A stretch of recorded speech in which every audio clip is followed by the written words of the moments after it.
الحمدللہ رب العالمین والعاقبۃ للمتقین والصلاة والسلام علی امام الانبیاء والمرسلین وعلی آلہ واصحابہ واہل بیتہ واتباعہ اجمعین اما بعد فاعوذ باللہ من الشیطان الرجیم بسم اللہ الرحمن الرحیم قال اللہ تبارک وتعالی فی القرآن المجید والفرقان الحمید من اعرض عن ذکری فإن له معیشة ضنکا وقال النبی صلی اللہ علیہ وسلم یا ابا سفیان جئتکم بکرامت الدنیا والآخرہ او کما قال علیہ الصلاۃ والسلام۔ انتہائی واجب الاحترام قابل صدر قدر سامعین مکرم، آج میں آپ حضرات کے سامنے ملک کی موجودہ معاشی صورتحال کے حوالہ سے چند معروضات پیش کروں گا۔ دعا ہے کہ اللہ تعالی ہمیں صحیح سوچ، فکر اور سمجھ نصیب فرمائے۔ معزز سامعین، ان دنوں ملک و قوم کے نظام اور معاشرتی صورتحال کو بہتر کرنے کے دعوے ہر طرف سے کیے جا رہے ہیں۔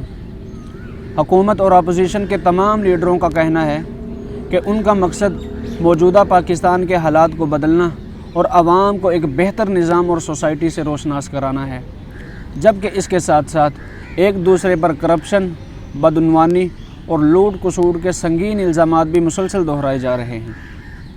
ملک میں ایک عجیب سی کیفیت پیدا ہو گئی ہے جس سے عام عوام پریشان ہیں اور انہیں سمجھ میں نہیں آ رہا کہ ہمارے قومی رہنماؤں میں سے کس کا رخ کدھر کو ہے۔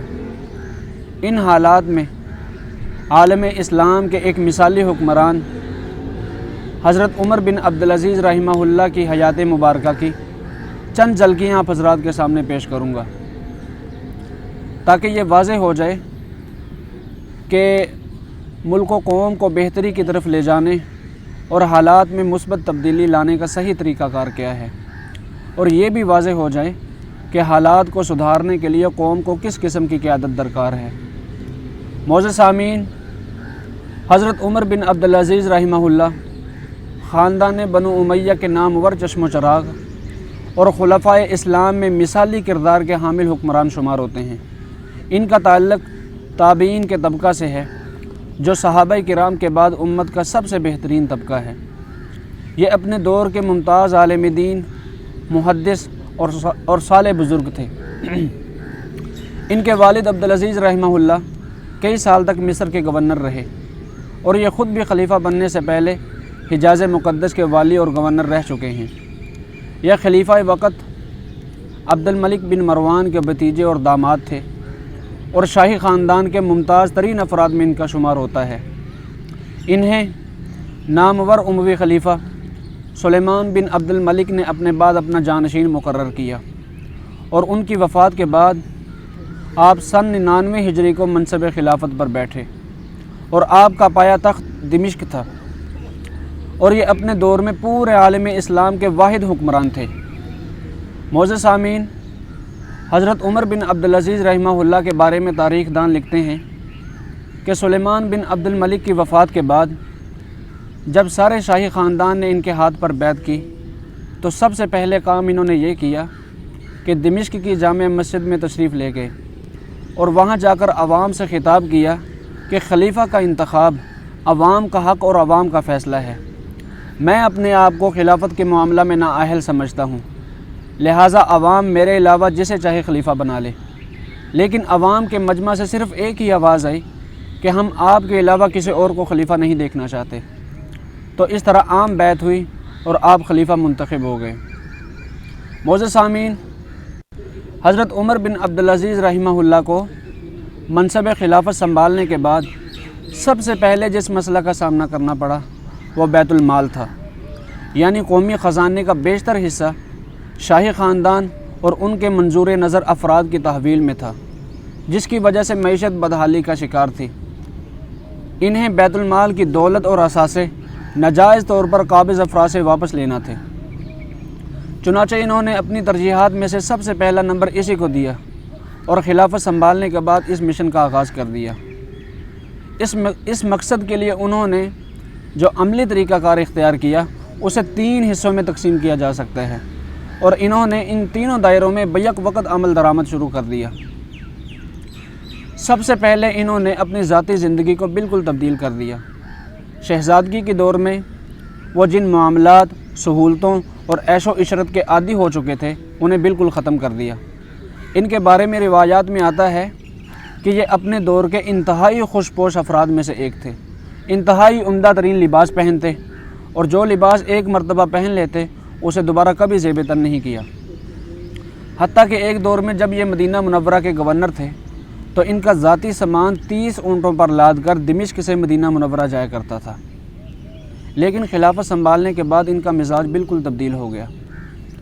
حتیٰ کہ عمومی بیعت کے بعد جب یہ دمشق کی جامع مسجد سے باہر تشریف لائے تو انہیں سواری کے لیے شاہی گھوڑوں کا دستہ پیش کیا گیا، جو انہوں نے یہ کہہ کر واپس کر دیا کہ میری سواری کے لیے میرا خچر کافی ہے۔ سبحان اللہ! میں آپ حضرات کے سامنے اس خلیفہ کی بات کر رہا ہوں جنہوں نے 3 بر اعظموں میں بادشاہت کی ہے۔ انہوں نے اس معاملہ میں اپنی ذات اور اپنے خاندان پر اس درجہ کی سختی کی کہ اپنے نانا عمر فاروق رضی اللہ تعالیٰ عنہ کی یاد تازہ کروا دی۔ اسی وجہ سے انہیں عمر ثانی کے لقب سے یاد کیا جاتا ہے۔ دوسرا کام انہوں نے یہ کیا کہ وصولیوں کا سارا بوجھ بڑے لوگوں پر ڈال دیا، اور اس کا آغاز خود انہوں نے اپنی ذات سے کیا۔ ان کے پاس فدق کا ایک باغ چلا آ رہا تھا جو بیت المال کی ملکیت تھا۔ انہوں نے وہ باغ بیت المال کو واپس کر دیا، اور ان کی بیوی فاطمہ بنت عبد الملک کے پاس ایک قیمتی ہار تھا جو ان کے والد محترم عبد الملک بن مروان نے ان کی شادی کے موقع پر بطور تحفہ کے دیا تھا۔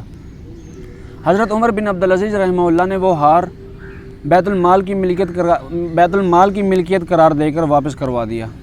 اس کے بعد انہوں نے شاہی خاندان کا اجلاس طلب کیا اور ان سے کہا کہ بعض سابق خلفاء کی طرف سے جو عطیات اور جاگیریں دی گئی تھیں وہ بیت المال کی ملکیت ہیں، جن پر ان کا کوئی حق نہیں ہے، لہٰذا وہ بیت المال کو واپس کر دی جائیں۔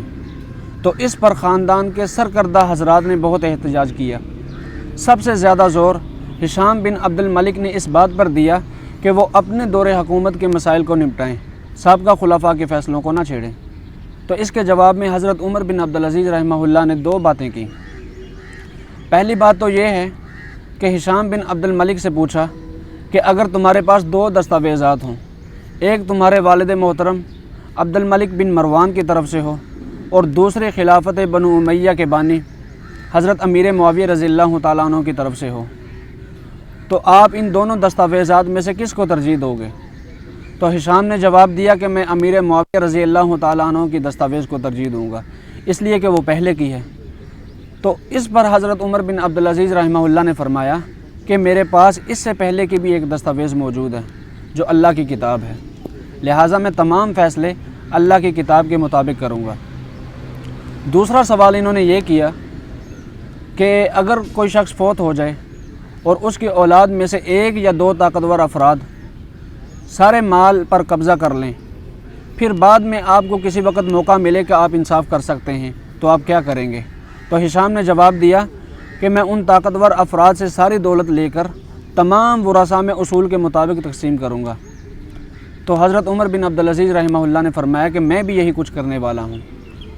تو اس طرح شاہی خاندان کو حضرت عمر بن عبدالعزیز رحمہ اللہ کے بے لچک رویہ کے سامنے سر تسلیم خم کرنا پڑا، بالآخر ان کو سر جھکانا ہی پڑا۔ تو اس طرح بیت المال کی دولت اور اثاثے 2 ہفتوں کے اندر قومی خزانے کے اندر واپس آ گئے۔ تیسرا کام انہوں نے یہ کیا کہ عام لوگوں کے ساتھ نرمی کا سلوک اختیار کیا گیا۔ سابقہ حکمرانوں کی طرف سے کیے جانے والے سخت اقدامات کو واپس لے لیا اور بہت سے ٹیکس بھی منسوخ کر دیے، اور عوام سے ٹیکسوں کی وصولی کا طریقہ کار بھی آسان کر دیا۔ بالخصوص غیر مسلموں پر کی جانے والی سختیوں کا نوٹس لیا گیا اور انہیں بہت سی مراعات فراہم کی گئی، جس کا نتیجہ یہ نکلا کہ لوگ خوشی خوشی اپنے واجبات ادا کرنے لگے، جس سے قومی خزانہ مستحکم ہو گیا۔ اس سلسلہ میں حضرت عمر بن عبدالعزیز رحمہ اللہ نے ایک بار خود فرمایا کہ عراق کے صوبہ میں حجاج بن یوسف کے دور میں لوگوں پر ٹیکسوں کے معاملہ میں بہت سختی کی جاتی تھی اور ان پر بہت سے ناجائز ٹیکس بھی لگائے ہوئے تھے، مگر عراق سے مرکز کو وصول ہونے والی رقم کبھی بھی 2 کروڑ 80 لاکھ درہم سے زیادہ نہیں ہوئی۔ مگر میں نے وصولیوں کا نظام بھی آسان کر دیا ہے اور بہت سے ٹیکس بھی معاف کر دیے ہیں، لیکن اس طریقہ کار کی برکت سے عراق سے مرکز کو وصول ہونے والی رقم سالانہ 12 کروڑ درہم تک پہنچ گئی ہے۔ تو معزز سامعین، یہ تھا ہمارے اسلاف کا طرز حکمرانی۔ حضرت عمر بن عبدالعزیز رحمہ اللہ نے محض 2.5 سال کے دور حکومت میں معاشی حالت کو مستحکم کیا اور قومی خزانے کو بھی مستحکم کیا اور عوام کو بھی خوشحال کیا۔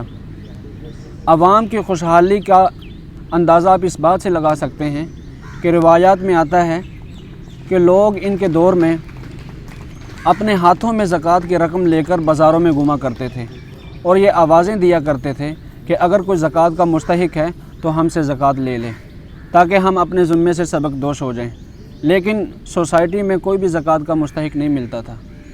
تو ہم اللہ تعالیٰ سے دعا کرتے ہیں کہ اللہ تعالیٰ ہمارے حکمرانوں کو بھی ہمارے اسلاف کے طرز حکمرانی، ہمارے اسلاف کی طرح حکمرانی کرنے کی توفیق نصیب فرمائے، اور اللہ تعالیٰ ہمیں ایک منتظم، کامیاب، مدبر سیاستدان عطا فرمائے۔